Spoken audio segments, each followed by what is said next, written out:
Hello, and welcome to Out of the Woods. Just to shake things up, I am doing the intro this episode. My name is Matthew, and his name is... Justin. Yes, it is. Yes, it is. We weren't sure who should do that. Yeah, no, I just wanted to make sure you were paying attention, listeners. Yeah, we are Out of the Woods, despite appearances, a Yellow Jackets podcast. And we are here to talk to you about the final episode of Season 2. And there's a lot of interesting stuff to discuss. So yeah, before we get into any of that, Matthew, how are you feeling? Yeah, not too bad. Yeah, we could get into your whole personal search, but maybe you don't want to. Yeah, let's not. Yeah. I am also... The people don't need to know. No, I am also in a state of could be better, could be worse. So, some that's people okay. have war in their country. I feel like you started saying that in response to me started saying that in response to people on Tumblr saying it, but I think it's from some bizarre reality show or anything where some girl is complaining about her taxi abandoning her. And then the other chick is like, some people have war in their countries. Anyway, yeah, no, I'm good. I just recently watched... Hey, I didn't ask yet. How are you? I'm good. Have you been watching any interesting media lately? Yeah, I've been watching Metalocalypse. Great show. I've also been watching Twin Peaks and Twin Peaks The Return, which is good fun. All great shows. The Return is way more Lynch. It's way... Yeah, I think for the original, the network meddled a lot with what he made, but with the rebooted version, they just let him do whatever the fuck he wanted. Yeah, it's like, you've got a name now, you can do your shit. Yeah, I've been good. I watched really quite a good movie last night called Quo Vadis, Aida. Say that again. Quo Vadis, Aida. How do you spell it? QUO space VADIS space AIDA. Aha. It was a movie about the war in Bosnia and some lady that works as a translator for the UN. Quite a good movie. It's more interesting than I'm making it sound from that description. Anyway, I also rewatched the movie Mysterious Object at Noon, which is really fucking good. It's a Thai movie about these people traveling around the country asking a bunch of strangers to improvise a story about an alien boy that grows out of an egg. So, was that the Mysterious Object? Yeah, it's the Mysterious Object. So it's just a story told by lots of random people that aren't aware of each other in beautiful locations. There's just weird stuff like an elephant. It's a great movie. That kind of reminds me of that weird animated film we watched last time. That was like, what was it called? Like Blood, Tea, and Red String. Yeah, that one. It's not dissimilar to Blood, Tea, and Red String. That was a fucking weird movie. It was. Yeah. Let's just say, listeners, that in the future, we might be discussing more weird movies. Yeah, let's leave it there. But let's leave it there. But not in the immediate future, because in the immediate future, we're going to take a break from podcasting after this. But no, we'll get to that. I had a couple of housekeeping matters I wanted to get out at the start. Aha! An announcement. Matthew, I'm pretty sure this is the first time you're learning this. The creators of Yellow Jackets have confirmed that there is going to be a bonus episode. That will be coming out in between the seasons, sort of like the show Euphoria does. Sort of like midway and like, yeah. I don't know, like 8 months or something. Well, she said it would come out closer to the next season than to now. So probably like mid-2024 at the earliest. So more like 12 months. No.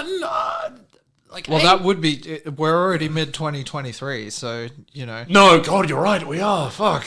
I just forgot how time worked.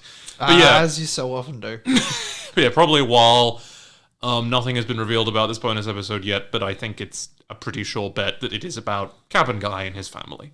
That should be interesting. That will be fucking interesting and probably fucking horrifying.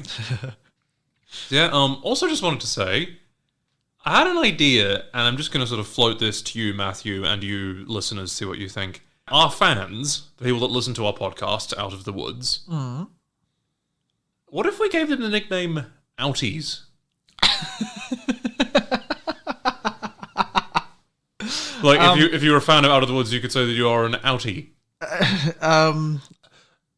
I'm kind of getting the impression you don't like this. Yeah, that's fair. I'm not a fan. Look, you know what? No, let's have a vote. Yeah, no. Look, listeners, if you want to self-identify as such, then go right ahead. But or if you come up with a better term, just feel free to post it up. Woody's I also had. Woody's. That's kind of better, but people might get confused and think that you like Toy Story or something. I do like Toy Story. So great. I like the first three anyway. Not that there's anything wrong with that. No, yeah. I think Toy Story 2 is the best Toy Story movie, but the best individual scene is the furnace scene from Toy Story 3. Okay. Anyway, that's not important. Yeah. We're not here to discuss any of those things. We are not. Good call, Matthew/me, because we are here to talk about Season 2, Episode 9 of Yellow Jackets. Storytelling, directed by Karan Kusama, written by Ameni Rosa. I liked this episode overall. I have a couple of issues with it, which we'll get into. There are a couple of things where I'm like, I think you could have explained that a bit better, or maybe given that a bit more narrative breathing room. But overall, I think it was an effective ending to the season that sets up the next one in a very interesting way. Plus, they were probably rushing to get everything in by the end of the episode. Yeah, it did kind of feel like they were at times. Matthew, what did you think of it? It was a great episode. I've really enjoyed the season. No, I have too. I think Season 2 has been fantastic. It's been a good time. I think probably, maybe we'll get more to this end of the episode. Not for everybody, but... No, very much not for Kevin. No, well... Not?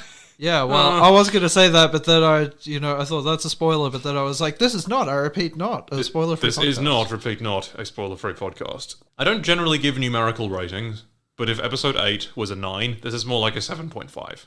Maybe at worst a 7. Ironically, I just made fun of that practice in the previous episode. Yes, you did. So look at me being a hypocrite.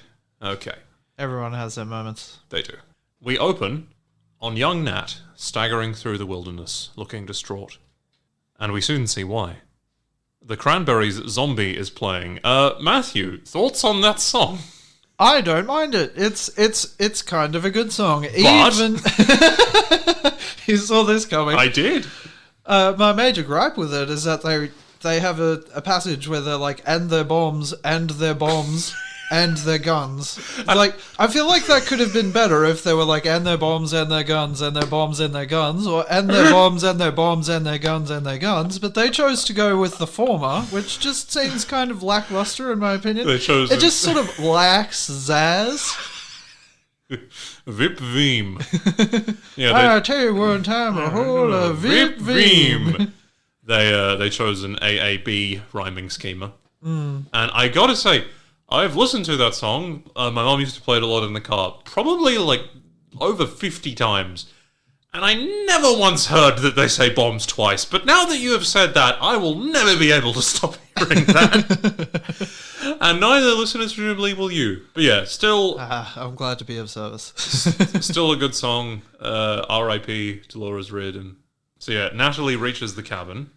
Travis sees her and he is initially overjoyed. He moves to embrace her, but she shrinks away from him, ashamed. The rest of the Yellow Jackets arrive close behind her, carrying Harvey's body on a tree branch. I like the detail that Van's face is covered. It seems to be an early version of the ritual masks they will eventually develop, and it links with something that Shauna does later in the episode. They deposit his body on the ground. Natalie says, "It happened so fast. The wilderness chose." It seems that extreme guilt is making her take refuge in the spirituality she still doesn't really believe in. This scene was pretty fucked, wasn't it? Yeah. Travis cradles his body, weeping. The others go inside. Great and brutal beginning to an episode. Shit is only going to get more horrific from here. So we cut to the present. Lottie says that the wilderness won't stop until it gets what it wants. She's about to drink. Notice what is that? Before, she was like, "Ooh, I'll choose last if you want me to." But now she's like, "Nope, I'm choosing first, actually." Yep. Suck shit. Hoping they wouldn't notice, I suppose. I sometimes wonder if maybe Lottie is a little bit less insane than she comes across. She's still pretty batty, though. I mean, they're all pretty batty. Understandably. The others all stop her. Shauna tells Lottie that if they really want to give it what it's asking for, they have to do it the way they used to. They must give it a hunt. Everyone else, predictably, is all, "What the fuck?" But Shauna says that whatever they communed with out there is still in them. Lottie hugs her, seemingly feeling validated, saying, "I knew I wasn't the only one who felt this way."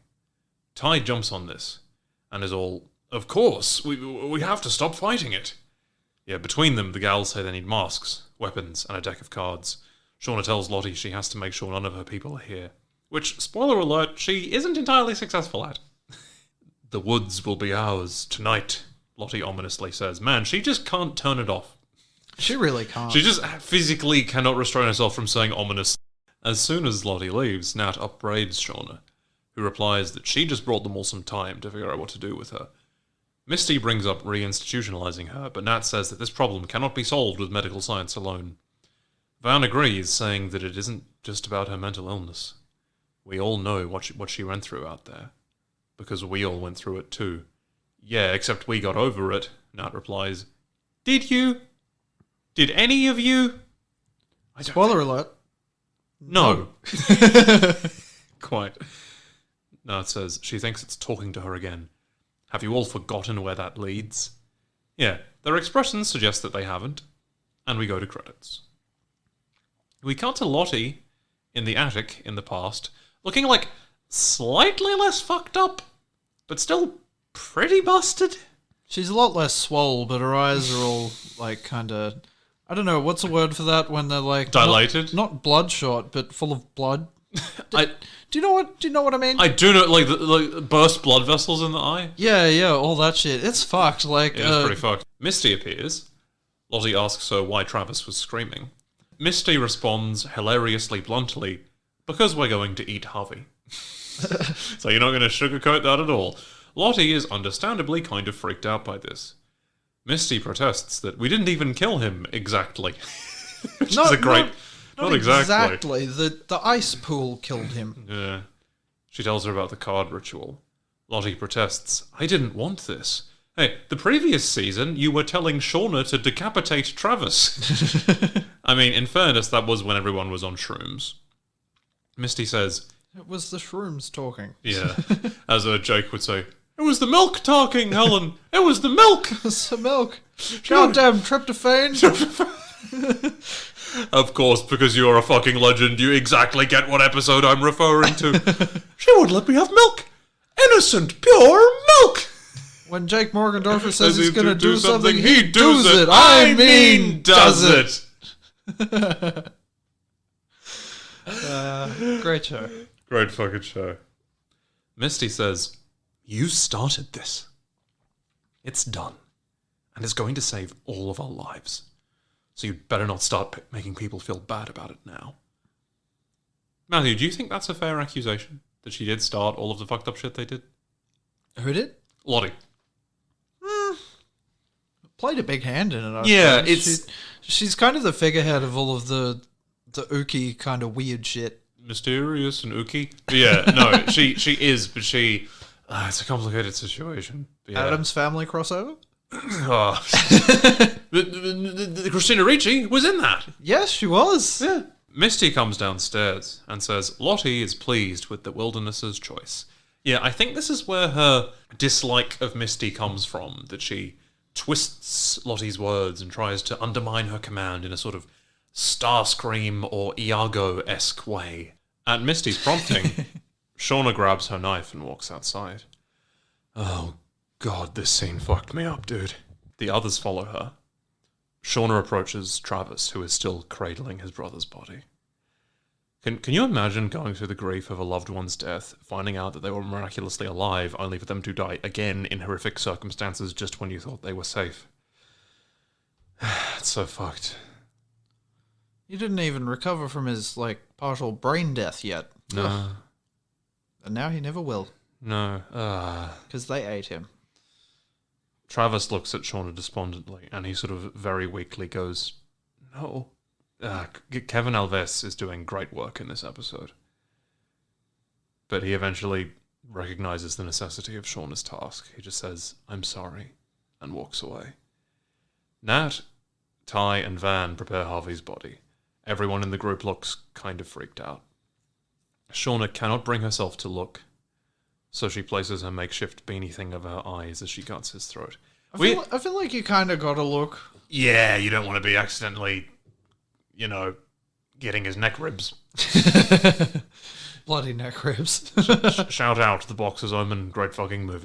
I love that this is incredibly, despite how fucking horrifying the previous episode and this one were, this is not, like, things are going to get more horrifying.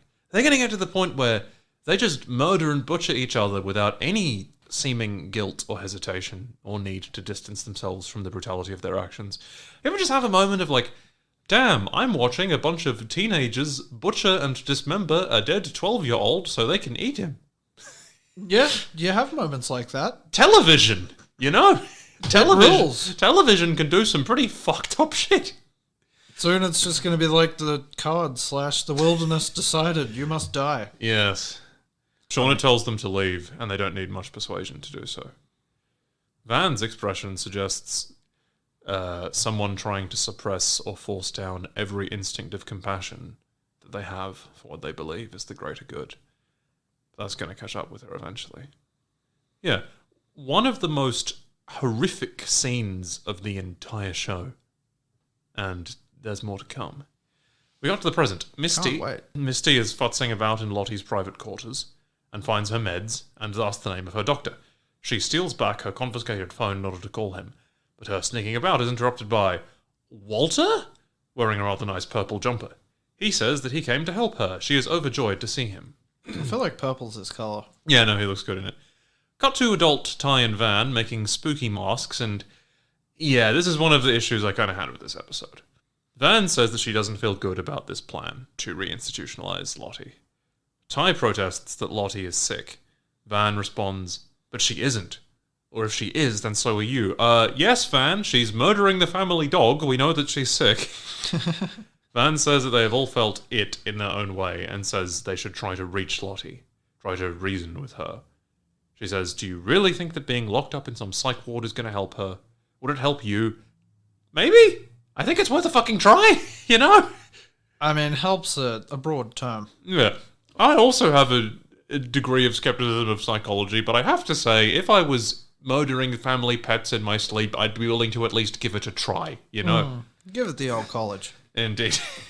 Van says they must handle this themselves and protect each other. And, okay, I get what the writers are going for here. Van is falling back under Lottie's sway. She always believed in the Crazy Woods magic. She was one of the first to believe in it. And she's in a pretty intense situation, i.e. she's terminally ill, and thus she's willing to go along with the fucked up ritual out of sheer desperation that it will heal her. It's the last chance she has. And that plot point makes sense for this character. I just don't think that, like, it and Adult Van's storyline in general were fleshed out enough to, like, earn this moment, to really have that have the impact it needed to. And spoiler alert, her attempt to persuade Ty is successful, which is another thing I have questions about.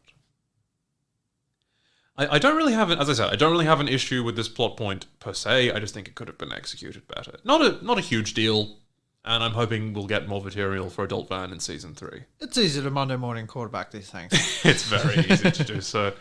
To use another one of our fun catchphrases. We cut to Adult Shauna and Nat as a cover by St. Vincent of Metallica's Sad But True plays. Is it just me, or does she sound a bit like female Nine Inch Nails? She does sound like female Nine Inch Nails, yeah. No. She doesn't... I mean, I haven't, like, mega listened to St. Vincent, but from her other songs that I've heard, I quite like the song Hang On Me, and she also confusingly has a song called Now Now. Not to be confused with the band Now Now. I love the band Now Now, shout out. Fun fact, the wife of one of the former members of Now Now runs a Yellow Jackets podcast. Oh, how about that? Small world. Shit. Yeah, the rest of St. Vincent's music isn't really like that.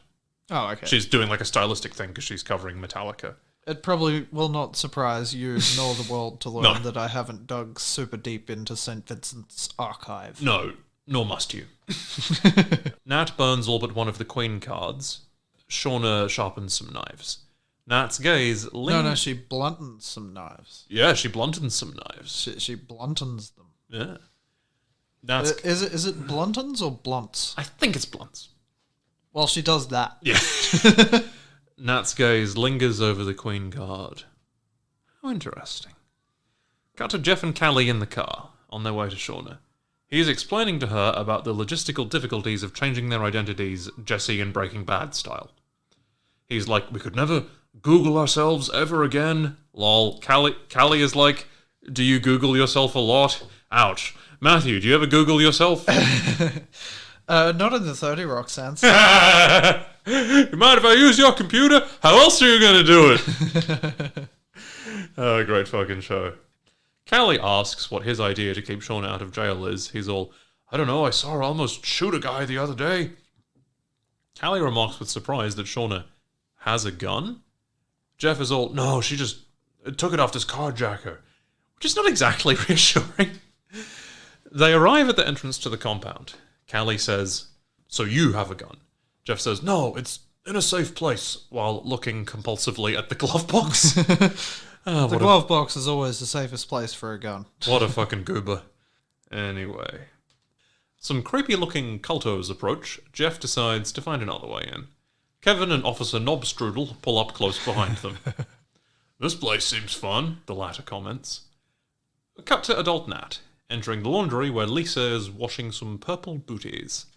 Or is she dyeing them all heliotropy? She could be. She could be. That's probably why the gloves. Yeah. Wouldn't want to stain your hands with purple shit. Indeed. But her hands will be stained by the end of this episode. Oh. Nat tells her that something is happening tonight, and she must leave, but she won't give her any details. Nat implores her to depart, get herself some regular clothes, and go have a life. I feel like this is the sort of thing that is just going to make her extremely not want to leave so she can discover what the fuck you're talking about, you know? Mm. And if only she did. Nat says, oh, this is a great line. I appreciate you trying to teach me about forgiveness. It's a nice idea. Fuck me. We cut to the past. Coach Ben is walking back towards the cabin and comes upon Shauna finishing up eviscerating Harvey's body. He, predictably, is a bit freaked out by this. Yeah, he nearly becomes reacquainted with his breakfast. Indeed, not If that he he had had it. it. Yeah, I was going to say. Nat comes up behind him, having collected some kindling. He asks her what the actual fuck happened. When she doesn't respond, he tells her that he found a cave where Harvey was hiding. He tells her that both of them together could probably survive the winter. No you couldn't. There's no food in there anymore. Harvey ate all of the bats or whatever those creatures were. Either he's severely delusional. I hear it tastes like chicken. So do you. So did he. No. Either Coach Ben is severely delusional, which of course is entirely plausible in his current state, or he's talking about committing suicide and letting Nat eat him. Or maybe they were just gonna like suck moss off the rocks or something. Suck moss off the Ross. That sounds really wrong. Ross Noble appears and is like, well, go on, do your duty. Yeah, or I guess Coach Ben could be saying, we should pilfer all of this Harvey meat. But yeah, this is a bad plan, because even if you do survive the winter, what the fuck then? But then he's starving and desperate, so I guess it makes sense. Anyway, regardless of its merits, that's the plan he presents to her. He says, you don't have to stay here. You're not like the rest of these girls. And Nat says, actually, I'm worse. I let him die in my place. It was supposed to be me. So yeah, she, I think, feels that way because it's like that quote. The funny thing about betrayal is that it never comes from your enemies. Because like, Harvey didn't trust the rest of them, but he did trust her, and that was the trust that she betrayed. So that's why she feels that she betrayed him worse than they did. But I think really, You like physically cannot betray your enemies because Indeed. there's no trust. But I think yeah, the rest of them, they're all guilty of pretty bad stuff. Bad stuff. Bad stuff. Nat says to Coach Ben, you're a good person, Coach. You really don't belong in this place. At the end of this episode, I'd have to say I think Coach Ben is fitting in just fine. Carter, Travis, and Van sitting together inside. Oh, this was such a good scene. This is a fucking amazing scene. He tells her, you should be ashamed. What an un-Travis-like thing to say. Like, the Travis of season 1 would have just been like, fuck you. You fucking fuck boner. I mean, that's how it's usually done. Yeah. And then Van replies, well, I'm not. She says, simply. This is, as we saw before, clearly a lie. Liv crushes this scene. They are every bit as good at playing determinedly stoic, brutal Van as they were comic relief Van. She says, I'm not ashamed, Travis. I'm glad I'm alive. Just like you are. And I don't think that any of us that are still here should feel ashamed of that. Ever.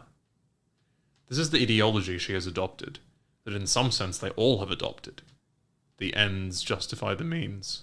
Most people say ideology. Well, regardless, the scythe is remorseless. At least you didn't say irregardless. Indeed. Van says, "Let your brother save you." Jesus Christ, that is such a horrifying yet poetic description of cannibalism. After everything that he went through out here, don't you owe him at least that? Yeah, this show really hurts, dude. In a good way. Cut to Walter, alone in the cult's kitchen, preparing a meal of something. He is singing "Send in the Clowns" to himself. I mean, wasn't he making hot chocolate? He was making hot chocolate. I probably should not have referred to that as a meal, but hey. Kevin appears. Walter says, "No, get out of here, I'll call the police." And Kevin is like, "The thing is, sir, I am a police." I am a police. Which rules. I just realized this is going to be my last chance to do Kevin voice. Make it as Carl from Aqua Teen Hunger Force as you can. Yeah, and plus, we still regularly do Coach Martinez's voice, and he hasn't been alive since the 2nd episode, so I don't think it is, in fact, my last time. Oh well. I'm still dead. Season 1 callback. My son died. At least he didn't get taken by a lake shark. That's one for the old timers. That's one for the old timers. Walter seems excited and says he is a detective too. Not like you, alas. I'm a lifelong asthmatic. That's awesome. Me too. Yeah, Walter. Me too. Walter fucking rules. He offers Kevin some hot cocoa. Kevin, you probably shouldn't have accepted that. Walter guesses that he's here about Shauna. Outside, Jeff and Callie approach the building. Callie upbraids Jeff for being so judgmental of Shauna, given that he was the blackmailer. But Jeff is like, "The American family is crumbling, Callie. You try making a living in sectionals." Which is a great line. The two of them spy Kevin talking with Walter, and understandably, start freaking out. Jeff tells Callie to go find Shauna. He tells her that he's going to take care of this. As for what that involves, lol. Yeah, Callie reluctantly departs. Jeff walks up to Kevin and requests that Walter let them talk. He obliges. Jeff puts his hands up and confesses to Adam's murder. What a fucking mensch. Kevin does not believe this one iota. Halfway through Jeff's explanation, Kevin just falls over. Yeah, you probably shouldn't have drank the liquid given to you by an unsettling stranger who was in a cult. Yep. That's good advice. That's like, Cult 101. Walter appears, Jeff sputters incredulously, and he politely clarifies that it was phenobarbital. So yeah, Kevin is dead. Pretty abrupt, Laters, yo. Yes, I quite liked that character. I mean, I like him a little less this season, because he didn't immediately turn Officer Knobhead into Internal Affairs, but I still like him. There are worse humans. Still sad to see you go. R.I.P. Kevin. I'm gonna miss your sexy accent. Yeah, Alex Wyndham, who played now in the past tense Kevin, is a fan. I shouldn't refer to him in the past tense. He's still alive. Yeah. Alex Wyndham is a fantastic actor, and I hope he can continue to be in the show in some capacity, like hallucination someone has, because he's a fantastic actor. There's always openings for hallucinations in this show. Oh, there ever. Walter introduces himself to Jeff as a friend of Misty's. I somehow don't think that would make you seem more trustworthy, And it certainly doesn't make Jeff any less confused. "That was a beautiful false confession," he says. "I can see it came out of real love." Walter tells Jeff, "I know this is a lot, but I'm a friend. I just need your help now. So grab those legs for me." They successfully pick up Kevin. Oh, there's also a bit where he's like, "Jeffrey, anybody call you that?" He's like, "No, yeah, my mom calls me that." No, she doesn't. Nobody calls him Jeffrey. I love Walt and Jeff just being a weird, dysfunctional duo, and I hope we see more of that in the future. They make an excellent pair. They're a funny pair. They really fire off each other. They do. Is that a thing people say? I hope so. We cut to Coach Ben in his little cave doing a Jackie. That is, being unable to start a fire. In his defense, he doesn't have a match, which she did. He's trying the old rubbing rocks together method. But I mean, I don't think they're even flint rocks. No, so I think he's just rocks. like hitting some rocks together and hoping for the best. I don't think he's even got good Tinder organised. Indeed. This does seem like a deliberate parallel between him and Jackie. Two characters who, as Nat said, don't belong there. But he's going to choose to leave the group behind in a rather more dramatic fashion than she did. Cut to the cabin. Yes. Also, he definitely finds matches later because he'd be kind of rubbish at burning down the cabin with those rocks. Imagine if he did, though. Wouldn't that be amazing? They're just like, what's that noise? What's that noise that's been going on for the past Oh, sorry, hour? I was trying to murder you all. Oh, I'm sure it's nothing. Cut to the cabin. Everybody is chilling, if it can be called that, on the ground floor. Shauna carries in some Harvey meat on a tray. Travis is sitting at the table, holding Harvey's wolf that he carved. Oh. Shauna sets down the tray, and Harvey's heart is in the centre among the slabs of meat. Fuck. She offers it to Travis. Travis places Harvey's wolf on the fireplace and bites into the heart. I love the fucked up, discordant strings music that plays as he does so. Very Mika Levy or Matt Elliott-esque. Yeah. The former was the person who did the soundtrack for Under the Skin with Naked ScarJo. Sure. He doesn't seem to find it very appetizing, which, you know, I hear hearts are not the tastiest. No, they have a tendency to be a little chewy. Yeah. He puts the heart on the skillet above the fireplace. The others excitedly put the other slabs of meat on there as well. They won't be hungry much longer. Misty brings Lottie some meat and implores her to eat.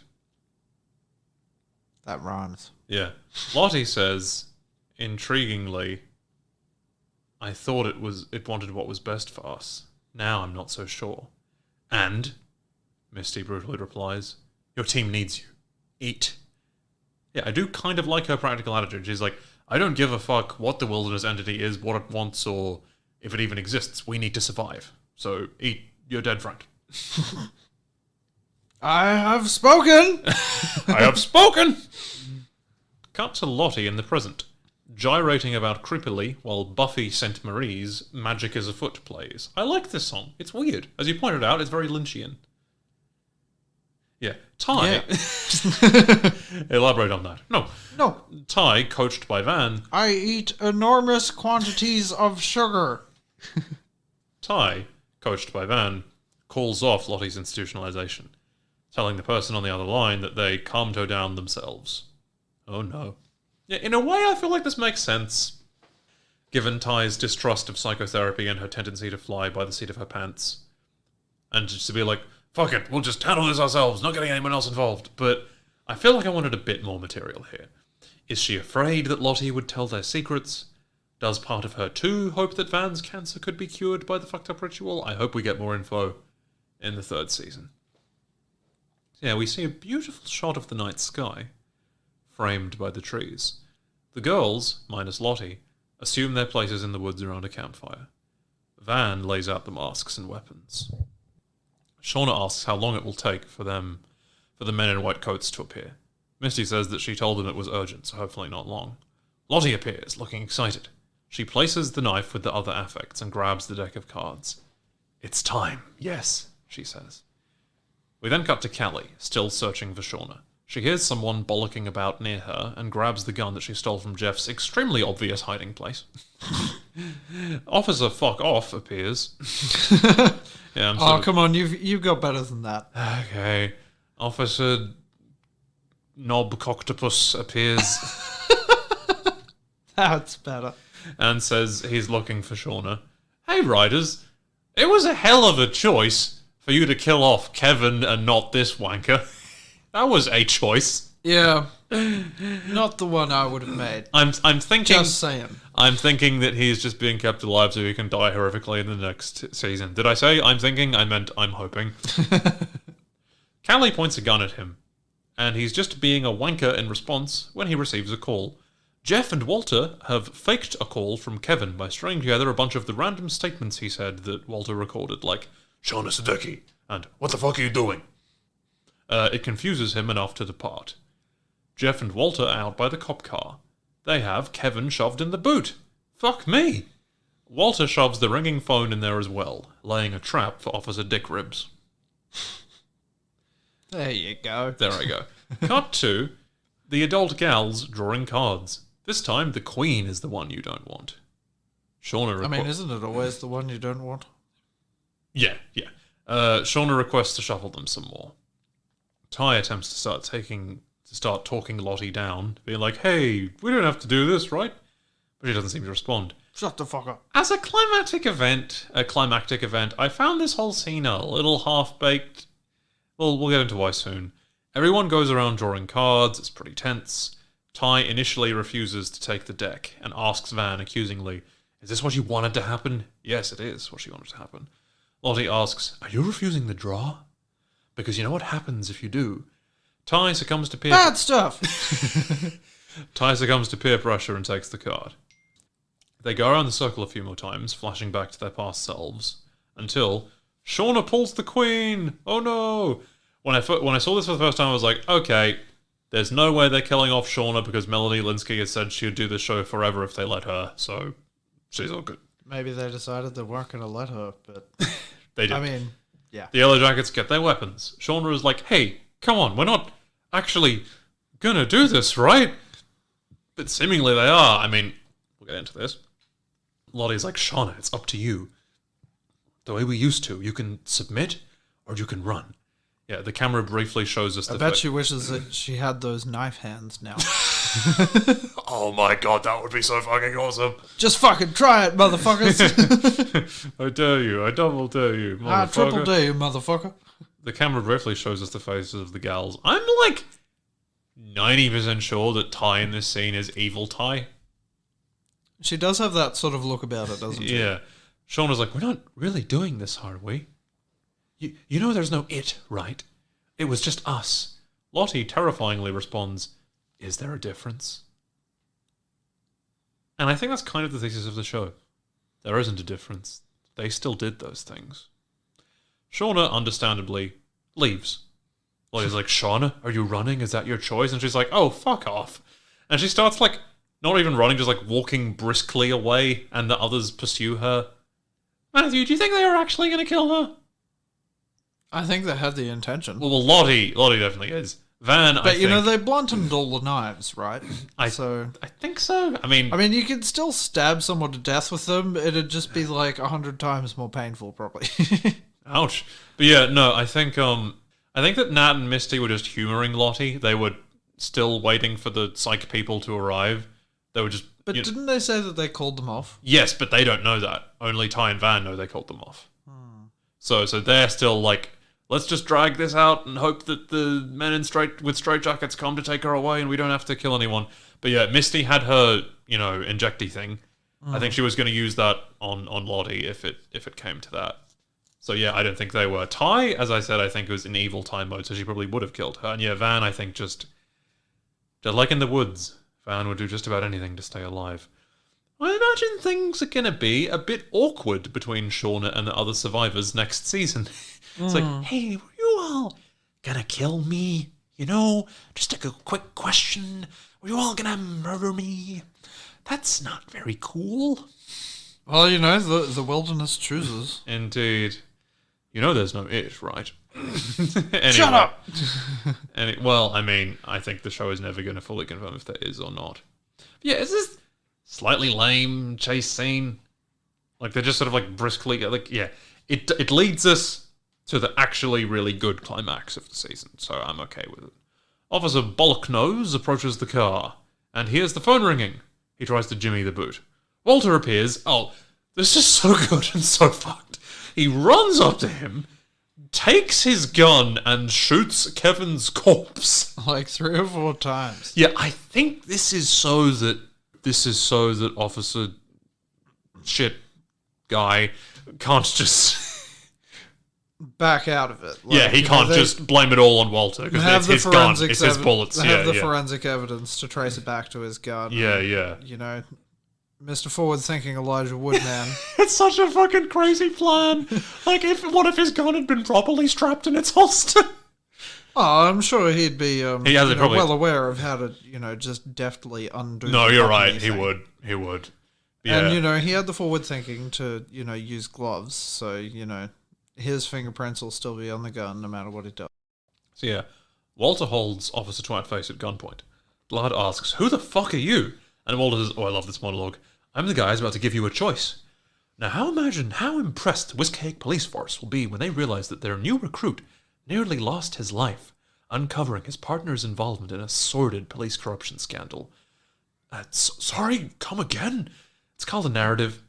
Try and yes and. Yes and. Amazing. I love that. Of course, Walter is into improv. Such a Walter thing to say. And he says, "So when the police dig in, they'll discover a wealth of bank and phone evidence connecting your partner here, not only to the murder of Adam Martin, the investigation of which he was trying to impede, but also to the recent death of a known political operative, Jessica Roberts." So yeah, he's all like, Walter has hacked into Kevin's shit and made fake phone records that make him seem like he's the person that killed all those people. Wow. He can do anything. He is very technologically savvy. He's just sort of like a magic wizard, seemingly. He's like, yeah, you'll be a real hero. Oh, as opposed to those non-magic wizards. True. Like my auntie being a sugar wizard. Is that like a sugar daddy, but for magicians? No, that's the thing you said one time. Yes, I did say that. You'll be a real hero to the community, he says, unless you'd rather all those bank and phone records pointed to you.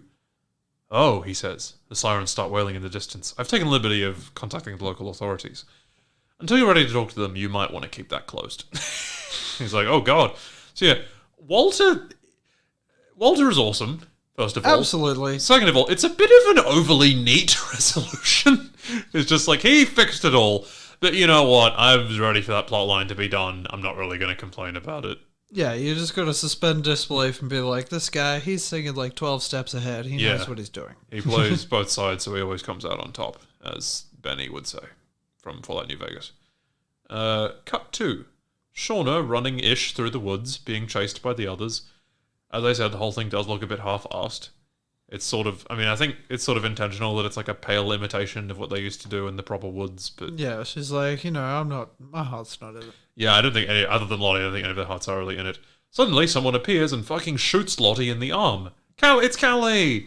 She demands that Lottie, get away from my mom! Yeah, Callie has become a much more likeable character since she first was introduced. Yeah, now that she's awesome. Yeah, she is pretty awesome. I mean, she's not like Walter level awesome. No, nobody can be Walter level awesome. Exactly. Except for Walter.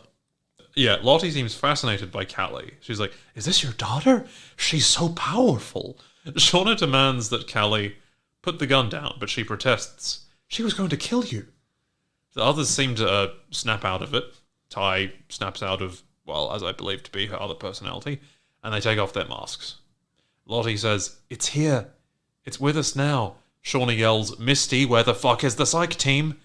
Ty tells her they're not coming. And that she called them off. It's like, it was Van's idea. Shauna's like, what the fuck? But Van says, it's not right. She's like this because of us. Now, that's an intriguing line. She's like this because of us. More so than maybe anything else. Their belief in Lottie made her the person that she is. For better or worse. Because if they all were just like, we think you're just mentally ill. Please be quiet. But wasn't she always mentally ill? Well, yes. She was on drugs, before the plane crash until she, ran out. But the fact that they put her in a position of authority probably had something to do with it. Yeah, I suppose so. I mean, they started the ritual before her. They started killing... Well, the Harvey thing was when she was out of commission, so she had to kind of take... I was going to say she had to take command, but seemingly she didn't for a bit, and we'll get... I think the whole Jackie thing started it off, though. It's well, we've already eaten someone. Yeah, once you've crossed that Rubicon, you can't really go back. Lottie says, everyone listen. What do we hear? We got to the past. Lottie's... The fucking woods, bitch! Quite. We got to the past. Lottie staggers downstairs. Everyone is happy to see her, and a group hugs her. It's actually really cute. Mari says that she's glad she's okay. And they all sit down to eat bits of Harvey. Akila requests that Van tell them a story, maybe the truth about cats and dogs, which I looked up is a romantic comedy of some kind. Jen suggests While You Were Sleeping Again. Melissa requests The Princess Bride, which rules. That movie's fucking awesome. That is a good movie. It's a great movie. But Van has something different in mind.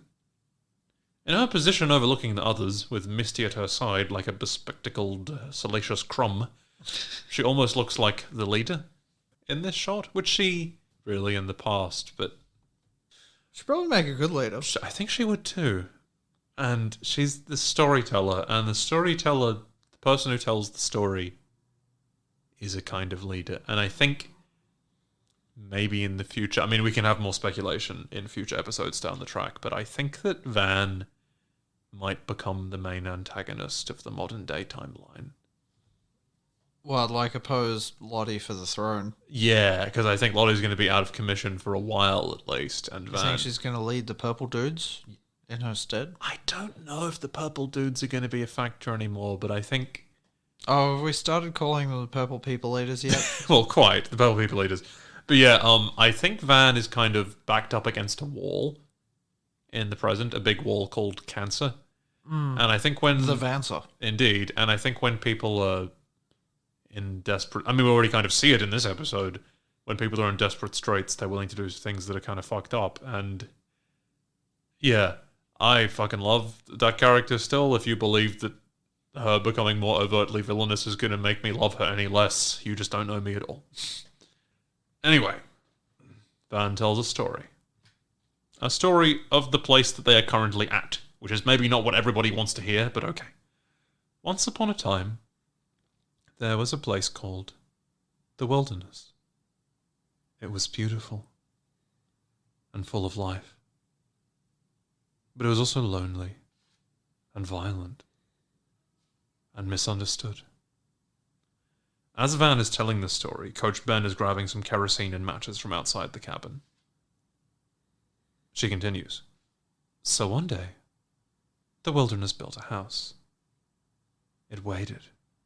Summers came, winters came, and Lottie, slightly rudely, interrupts this story by saying, I never wanted to be in charge.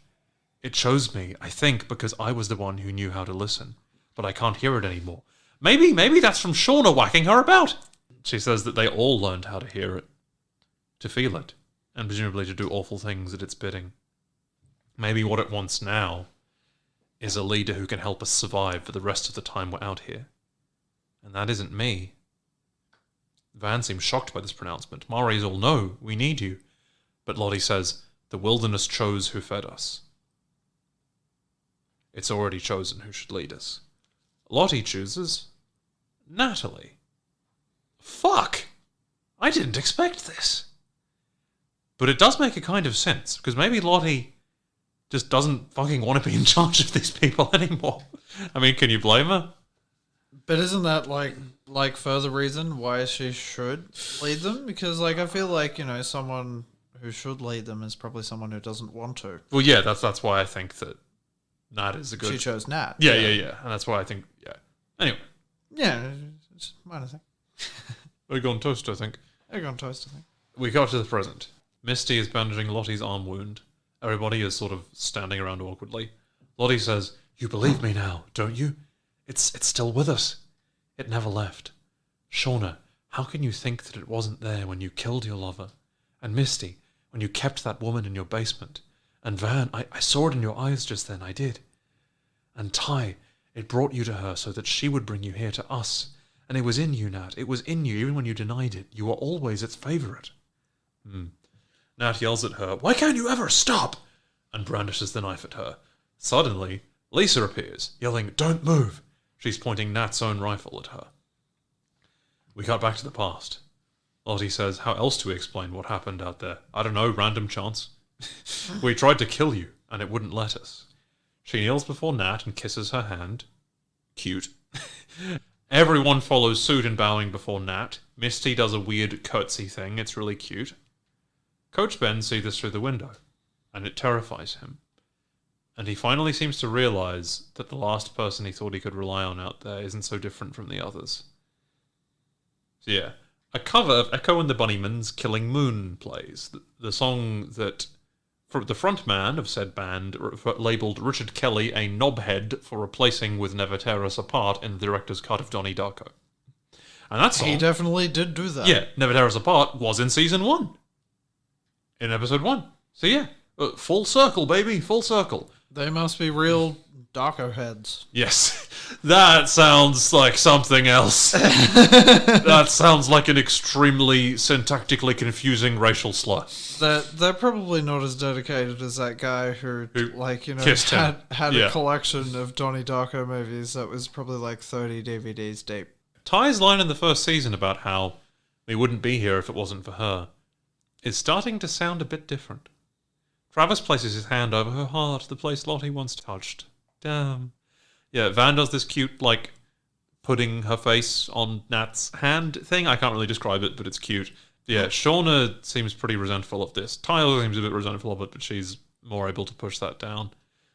I think that a key part of Ty's character is that she always seeks authority, but until the modern timeline, she never actually is able to grasp it. I think that Season 3, the modern plotline, will be more about her and her alternate personality and her, like, quest for political dominance. And that's going to be fucking crazy. I imagine there's plenty of interesting shit to be revealed. I imagine there is. It's a really great scene. We are back to the past. This bit made me pretty fucking sad, dude. Oh, you mean the bit where Nat dies? Yes, the wound's still raw. I mean, we said kind you of... were going to be super cringy, so I did warn just you. get on with it. I will. Yes, get on with it. Lisa is freaked out. She demands to know what Nat did to Lottie. Lisa asks what the fuck Lottie was talking about. Did she really kill people out there? Has she just been lying this whole time? Yes. Misty discreetly takes out her special syringe. Lisa demands that Nat drop the knife. She does. Lisa gets closer to her.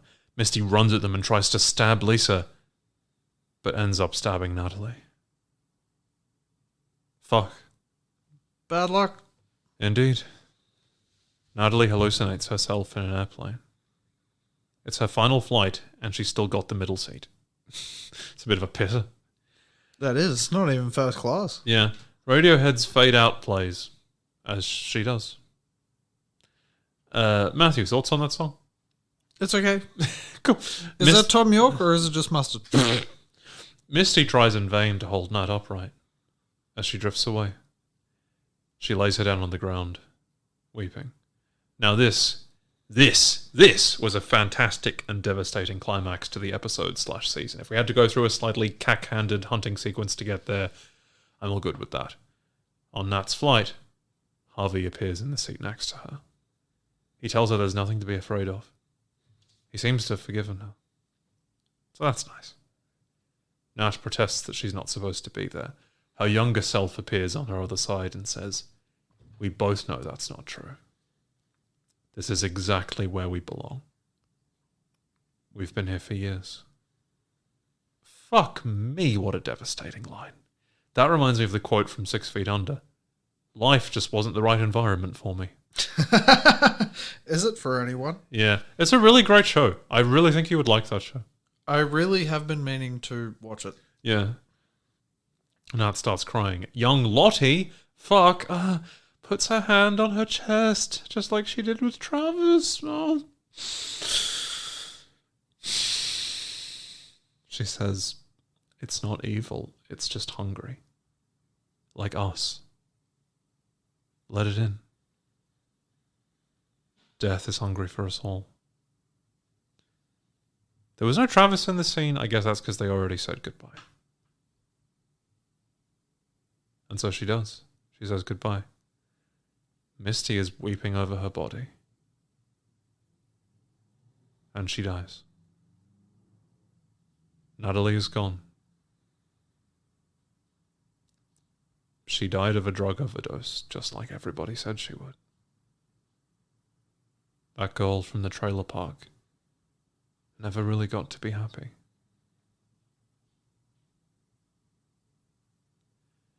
If there is a world beyond, I hope she finds the peace there that she was denied in this life. Fuck me. I knew you were going to say that. Yeah. We kind of both expected one of the main characters to die, And, you know... Well, the wilderness had to choose somebody. It did. Even though they're not in the wilderness. And even though, you know there's no it, right? Anyway. They brought it, whatever it is, with them, apparently. Indeed. The cops arrive. If there isn't it. Indeed. The girls sort of stand around awkwardly beside the police cars. I have to imagine they're going to have to answer some questions. Even if, as we talked about, their plan is pretty much to blame Lottie, seemingly. Yeah, and you would have thought they'd be like, what's that fresh corpse smell coming out of your boot there, son? Mind your own business. I don't ask you what you do on your weekend. I thought that too. Then I heard yard trimmings. Gotta learn to listen, Lou. Lottie is led away by the paramedics, while the others watch. It seems the night's events will be blamed on her. Somewhat fairly, but also somewhat unfairly. Walter appears, not really reading the room, and says, I've taken care of the Adam Martin situation. You and your friends will be safe now. Misty says, weeping, Walter, I killed my best friend. And we did sort of have a point where we were like, who overdoses in the shoulder? Yeah, that's going to be a hard one to explain. That's not usually the place where you overdose. And No. Like, why has this lady been shot? Yeah. But I assume they're just kind of saving that for the next season. Yeah, they'll figure out how they can We ran out of time, folks. We've done what we could. Indeed. Jeff, Callie, and Shauna embrace. Officer Twatface is speaking to a local cop, seemingly going along with Walter's story. Jeff says, long story, but it's going to be okay. But Shauna tells him that Natalie is dead. Van and Ty watch Lottie depart in the ambulance. Ty tells her they're going to keep her there for a little while, but they'll come and check on her. Lottie says, her expression almost unreadable, we gave it what it wanted. It is pleased with us. You'll see. Van looks terrified, but hopeful. I'm thinking her cancer suddenly disappears early in season 3. Yeah, like you said to me, like, you know, she goes and gets felt up by some mammogrammist. Yeah. I'm sure that's not what it's called. Like, radiologist. Yeah. And they're like, wow, you're all good now. Yeah. And that's the thing that makes her believe again. Still love her. We cut to technically they never specified where she has cancer. Maybe she just needs some Mudawana to scare it out of existence. Yeah, maybe. Which grows in the shape of a tire. Yeah. When does the getting... I really want to hear Lauren Ambrose say, where does the getting high part start? Yeah, or like, my nutrients, they have escaped. Retrieve them at once. Shauna's in the attic, writing in her journal, how could it not have been me? Well, I don't know, Shauna. Maybe because you almost killed the Elector? That might make her less inclined to choose you as her successor. More than likely. But I guess Shauna thinks she should have been rewarded for her suffering, which is a thing that a lot of human beings think. She also writes, I used to think it was Jackie who made me feel invisible, but apparently not. Apparently that's something in you already. I'm so excited to see how Shauna and the rest of them deal with being under Nat's command in season 3. Shauna suddenly stops writing and yells for others to wake up because the fucking cabin is on fire. Yeah, this is the final scene of season 2. It was fucking amazing. She puts her journals in her bag and runs downstairs. Everybody wakes up and starts freaking out. Every outside wall of the cabin is burning. The doors are stuck. There's an amazing sense of panic throughout this whole scene. Ty axes through the door. Misty implores them to grab anything of value they can. They grab their stuff. Ty finally breaks through. Everyone runs outside. Van is the last one out. She once again escapes from a raging fire. Just like she did in episode 2 of the first season. The group stands, huddled in a horrified muddle, weeping, as they watch what passed for their home go up in flames. Now, things are going to get even fucking harder. At least he didn't also burn down the meat shed. That would have been really fucking bad, because they had the rest of Harvey in there. Yeah, no, they're going to have to take that with them, you know. Indeed. Jackie for the bread. Ugh. A fantastic final image and a fantastic end to the season. Matthew, how long did it take you into this scene to realize that Coach Ben set the fire?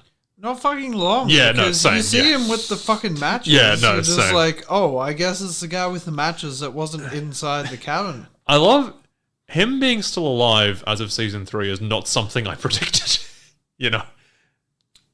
No. I didn't think he'd live long after episode 2, you know? Did you say season 3? Well, yeah, I mean, he's going to be alive in that, because, you know, we know... Oh, yeah. I thought you said after season 3. Well, no, I mean, that would be truly impressive. That would be. Hey, I don't you think... never know. You never know. You never know. I don't think he's making it that far. Maybe there'll be a season 4 and he'll get eaten just at the beginning of that. Maybe. I love his transition from I want to die to I want everyone else to die. Yep. That is a great That is a great transition. It is. And that, as the camera pans up above the burning cabin, over the woods, is the final scene of this season. Matthew, we did it. We're done. We successfully covered season 2. Go us. My God, we get an 18-month break. We do. Sounds amazing. Thoughts on this season? It was great. Yeah, I liked it too. I had fun watching it. I had fun covering it, I suppose one would say. I did too. I thought it was. Some people online seem to not like it as much. A lot of other people did like it, I should say. I thought it was a good time all around. I thought it was a good time too. I'm kind of, you know, I thought it was a very good season. I didn't like it quite as much as season 1, but I think it was still a very worthy success. See, I liked it more than Yeah, no, you liked it more than season 1. because season 1 I was just like, when's the cannibalism going to start? And then the cannibalism started. They keep teasing me with the cannibalism. Aha, it's here now. Quite. Yeah, it's good that we can have different opinions on this podcast. So yeah, Matthew, let me now, just a couple of things I have to take care of. Some housekeeping matters. Before we close out the episode, I have some reviews to read out. Let me give you a peek behind the curtain. I actually already read these out on a previous episode, but I deleted them due to us not really being in the state to fully appreciate them. Sorry, guys. No, it's fine. So It was mostly my fault. If you want to join these delightful people in giving us a review, you can do so on iTunes, or give us a rating on iTunes or Spotify or the podcast app of your choice, or don't. It's up to you. So yeah, this was from Scarlet Minded on the 24th of March, 2023. They say, all meat. The Yellow Jackets podcast I was looking for. All meat and less fat padding like the other recordings, which is awesome. I don't know that it's entirely accurate, but it's awesome. It's funny too. Oh, thank you, Scarlet Minded. I hope this continues for season 2, for I am without showtime. Thanks. Ah, well that's very kind of you, Scarlet Minded, and I hear you can get Showtime for pretty cheap, so yeah, you should get it. I do recommend watching this show that we're podcasting about. It is good. Also, if yes. You're in Australia and you manage to connect your energy and internet with... Yes. What, don't say that? No, you can't say it. I'm just saying I believe they're in the US. Oh, yeah, but, if you're in Australia, there's a deal going where you can get Paramount Plus free with a year if you connect your energy and internet with Origin. Indeed, and that will be relevant to our next reviewer, the Antler Queen, who is in Australia, who says, "Stop wasting our time with goose chasers. Just kidding, please keep making these. I'm having a blast listening to you discussing the weekly episodes, especially with these last few in Season 2. It's funny not knowing what's coming." I agree, the Antler Queen. It is, and that attitude will do you well in life, because ultimately none of us do know what's coming. It'd be no fun knowing what's coming. That's so true. Then you'd just be bored. Indeed. Well, thank you very much, the Antler Queen. Thank you very much indeed. Jesse Beard in 1976 says, "Best Yellow Jackets podcast." Wow, that's high praise indeed. Thank you very much, Jesse. Very much indeed. I listen to a lot of Yellow Jackets podcasts. Granted, they're not all bad. By far, you guys are definitely the best. Wow, thank you so much. Thank you indeed. You guys make me laugh so much, and I like it too, because it's so different from all the other Yellow Jackets podcasts. They say all the other Yellow Jackets podcasts spend a little bit too much time going in depth and theorizing everything, and you guys are just hilarious and straight to the point. Thank you. I don't know that that's always actually true, but still, thank you. It's nice to be appreciated. It is not so nice to be appreciated, as Murderface would say. Susan X1 says, "A podcast above the rest." This is our final review. "This is the 4th Yellow Jackets podcast I've listened to, and it is by far the best." Well, thank you so much. "Justin is an amazing podcaster with great insights. And he doesn't miss details of the show, like some other podcasts do. So far, it's the only podcast I've listened to that has addressed the strange dripping noise and provided theories for it. Turns out that was just Mari going a bit insane. I love the banter between Justin and Matthew and appreciate their funny comments and pop culture references. Ah, That's really thank you so touching. much, Susan. Yeah, they go on to say that sometimes you seem a bit blasé and seem as if you hate all music. You do not hate all music. No, I just generally prefer music that came out before the year 2000.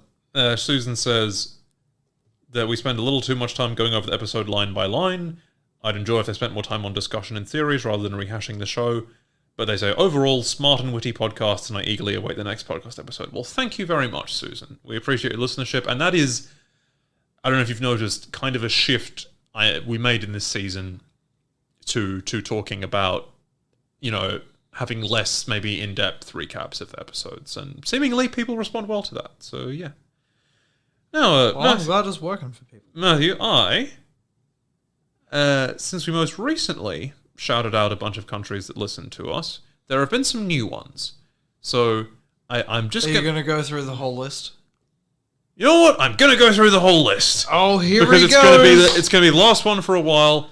I'm going to shout out every single country that has ever listened to us. He's a stats nerd, guys. I'm a stats nerd, guys. He loves it. I loves it. Okay, here we go. Shout out and dear appreciation to all of our listeners in the USA, Australia, Canada, UK, Ireland, Turkey, Belgium, New Zealand, Spain, Brazil, Indonesia, Philippines, Portugal, Malta, Argentina, France, Germany, Netherlands, Norway, Peru, Russia, Thailand, Sweden, Denmark, Cameroon, India, Singapore, Austria, Cyprus, Japan, Italy, Algeria, Slovenia, Finland, Poland, Serbia, Hong Kong, Mexico, Greece, Colombia, Croatia, Macedonia, Israel, South Korea, South Africa, Malaysia, Hungary, Trinidad and Tobago, Egypt, United Arab Emirates, Morocco, and Jersey. And we're still holding out for Antarctica. I particularly like that we got a listen in Jersey, not New Jersey, though we do have lots of listens in New Jersey as well, but we got one in Old Jersey, in regular Jersey. Isn't that awesome? Just regular old Jersey. Indeed. I just want to say to every single one of our listeners, to every person that has listened to us in all of those countries, thank you so much. From the bottom of our hearts, I'm going to level with you. When we started this podcast, we kind of thought that maybe like 5 people would listen to it. Maybe more than that. But like literally thousands of people listening to it is beyond our wildest dreams and imaginations, and we are beyond grateful to you for that. And we hope that you enjoy listening to our back catalogue as we go on hiatus for a bit, because that is what we're going to do, because I'm kind of all podcasted out for a bit. Plus, we're out of Yellow Jackets to watch. So yeah, at some point in the future, not in the near future, but at some point in the future, we might cover some other things. We might. On the podcast, but I will say no more than that at present. So yeah. Listeners. No, not quite yet. I'll say one last thing. But my biggest thank you of all has to go... a shout out to the designer of our logo, who shall remain anonymous, but is still a fantastic and wonderful human being, and we both appreciate your listenership a great deal. Shout out to my delightful partner for letting us use their recording equipment. It has been very handy indeed. It has been very handy. And the biggest shout out of all to you, Matthew, my friend, for doing this with me and going on this journey with me. I don't think there is any human being on this planet that I would rather host this podcast with. You are more than welcome. It is very touching, and I have had a blast doing it. I have too. Listeners, that is all. I was going to do that. Oh. Listeners, be well. And remember, we're not out of the woods yet.